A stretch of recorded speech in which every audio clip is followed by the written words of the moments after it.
Мы хотим разобраться в том, какие продукты все-таки позволят человеку почувствовать, что он вот насытился. Да? Давайте разницу определим между сытостью и длительностью насыщения. Да? Я резкую сытость могу почувствовать от конфеты. Вот я съел конфету, у меня резкая сытость, но она продлится 20 минут.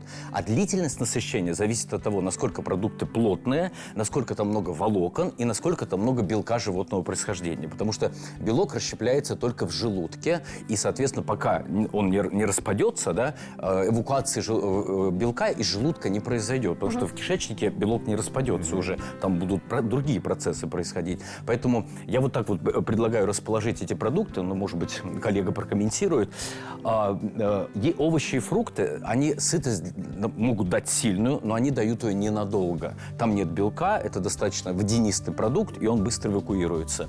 Калорийные жидкости очень близки к овощам и фруктам, но если там, например, какие-то белковые жидкости, например, кефир или молоко, они могут дать еще чуть-чуть подольше насыщения, но при этом они содержат много калорий. Кстати, калорийные жидкости – одна из причин детского ожирения в мире. Аккуратнее со своими детьми давайте калорийные жидкости. Картофель и хлеб – такие полусложные углеводы, их относят какие-то диеты их запрещают, какие-то разрешают, но они дадут, конечно, побольше сытости, чем, например, перекус огурцом или яблоком.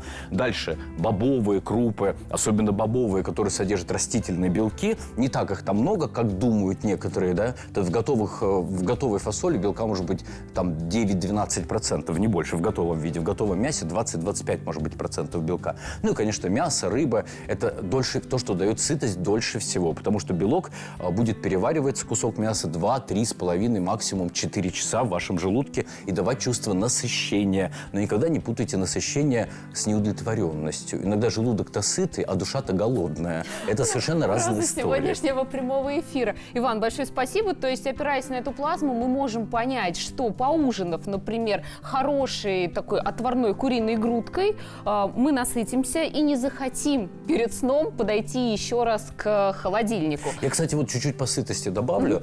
Если покушать не куриной грудкой, а куриным бедром, например, да, то чувство сытости будет дольше, потому что жиры сытость продлевают. Но не забывайте, здесь должен быть баланс по калорийности, чтобы я не перебрал калории. Поэтому если брать чуть-чуть более жирное мясо, сочетать, как вы видите, да, например, мясо с гарниром вместе, то это даст максимальное насыщение. Не пропускайте время, сочетайте мясо с гарниром и берите чуть более жирное мясо, если вам голодновато, если вы голод не выносите.